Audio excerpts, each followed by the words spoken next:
que a gente comece a ter essa atitude de ir mais para a missa, principalmente a missa do domingo, que aqui tem sábado e domingo. A missa do sábado à noite aqui é a mesma missa do domingo. Então quem assistir a missa do sábado à noite já está valendo. Não percam essa missa, porque vocês vão estar rezando ao Pai, levando ao Pai o próprio Jesus. Junto com Jesus a gente também se eleva ao Pai. Então que a gente não perca a missa. Olha só, a gente tem na semana 7 dias.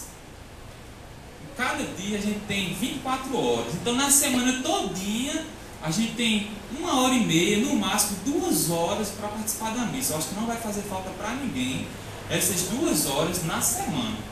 Se a gente analisar direitinho, será que vai fazer falta? Vai fazer falta na sua semana todinha 2 horas. Analisem aí, usem a consciência, a inteligência de vocês, o bom senso. Na semana todinha vai fazer falta 2 horas. Você conversar, namorar, sair para as festas, estudar, vai fazer falta? Então que a gente tome esse hábito de ir para essa missa, principalmente. Se puder ir todos os dias, ótimo. Mas essa missa do domingo, que para nós aqui também no sábado à noite, a gente não pode perder, né? Tem outras visões também, mas a gente analisando essa questão do tempo, não vai fazer falta para ninguém essas 2 horas. Eu acho que não, né? Vamos ser sinceros, né? Os jovens estão tudo certo, estão calados. Vai fazer falta? Qual é teu nome, camisa verde? Hã? Eduardo, vai fazer falta 2 horas na semana? Vai não, né? Então, quando a gente vai pensar, a gente promete pensar nisso, a gente não faltar essa missa no sábado, no domingo. Se você namora, você vem para a missa e depois namora. Tem o domingo, tem a durante a semana. Se você não, né, se quiser vir para a missa no sábado, aí tem a missa do domingo. Né? Se não puder vir para a missa no domingo, você pode assistir missa em outros lugares, né?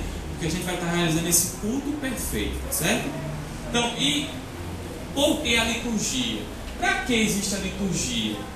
Deus, através da sua igreja, definiu uma forma de perpetuar essa salvação, de manifestar ao mundo todo esse mistério, o mistério pascal. Que mistério? O que é esse mistério pascal? É o mistério da paixão, morte e ressurreição de Jesus, que traz essa salvação para nós, né? Então Deus define, não, eu preciso manifestar, eu preciso perpetuar esse mistério, essa atitude do meu Filho Jesus Cristo. Então o Pai, Ele suscitou, Ele inspirou dentro da igreja a liturgia. Então para quê? Por que a liturgia? A liturgia existe porque é através dela que a igreja anuncia e celebra o mistério pascal, pelo qual Cristo realizou a obra de nossa salvação, a fim de que os fiéis vivam e deem testemunho dele no mundo. Então a gente só vai conseguir viver esse mistério pascal, viver os méritos da salvação de Cristo, da ressurreição de Cristo na liturgia. Através da liturgia, não só na missa, mas através dos sacramentos. Missa e sacramentos. Como eu falei, o batismo. Antes de nós sermos batizados, vocês, eu acho que o pessoal já falou, mas a gente já nasce pecador. Já o pessoal falou para vocês? Quando a gente já nasce pecador. Por quê? Por conta do pecado de Adão e Eva, que vem passando de geração em geração. O pecado a gente não cometeu, mas a gente contraiu esse pecado. Esse pecado só é apagado quando nós somos batizados. Então no batismo, que é realizado através da igreja, na liturgia, nós temos esse pecado apagado, nós nos tornamos filhos de Deus, nós recebemos a graça santificante, nós recebemos o Espírito Santo, tudo no batismo. Então, e tudo isso é mérito da salvação. Então, esses méritos são aplicados no batismo. Quem é que crisma? Quem é que vai crismar vocês? Quem é que vai crismar vocês? Visivelmente, ela deve ser precedida pela evangelização, pela fé, pela conversão, produzir frutos de vida nova, segundo o Espírito, compromisso com a missão da igreja e serviço na sua unidade. Está vendo os frutos que vocês devem produzir depois do crisma? Frutos de compromisso com a igreja, vida nova no Espírito e unidade dentro da igreja. Compromisso com a missão. Todos nós somos chamados a ser missionários. E principalmente com o crisma. Porque no batismo a gente recebe os nossos pais, que rezam por nós, que dizem sim por nós.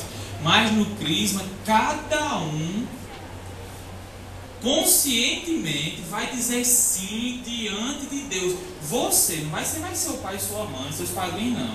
Você vai dizer sim diante de Deus e precisa viver esse compromisso. Você vai se comprometer diante de Deus com a missão, porque isso é o objetivo do crisma. Um dos, Então você vai se comprometer com Deus, com a missão, do anúncio, da evangelização.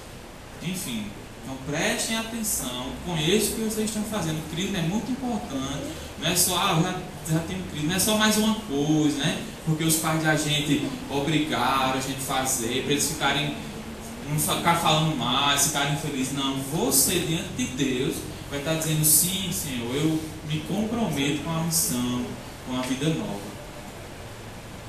O Pai é a fonte e o fim da liturgia. Muita gente pega a missa. A missa inteira é uma oração a Deus Pai. A missa inteira é uma oração a Deus Pai. Por isso que a gente, na missa é um pouquinho errado a gente dizer assim, Jesus, nós te pedimos isso, por isso. Não, a gente deve sempre se dirigir a Deus Pai na missa, porque a missa é o fim.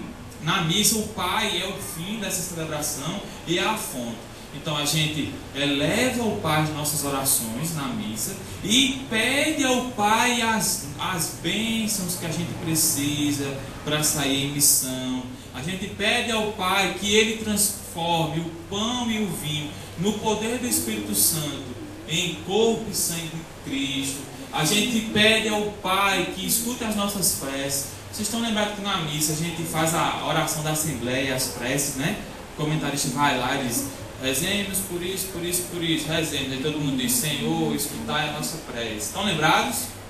Então essas orações a gente faz ao Pai. Entendeu? Quando o padre ergue lá o corpo de Cristo, ele está rezando a quem? Por Cristo, com Cristo, em Cristo, a vós, Deus Pai. Então o Pai é a fonte, porque Ele é quem vai abençoar, Ele é quem vai enviar o Espírito sobre nós, Ele é quem vai, pelo poder do Espírito, transformar o pão e o vinho em corpo e sangue de Cristo. Por isso que Ele é a fonte e Ele é o fim, Ele é a meta, o objetivo. Tudo se volta para o Pai. Ele abençoa e recebe as nossas orações.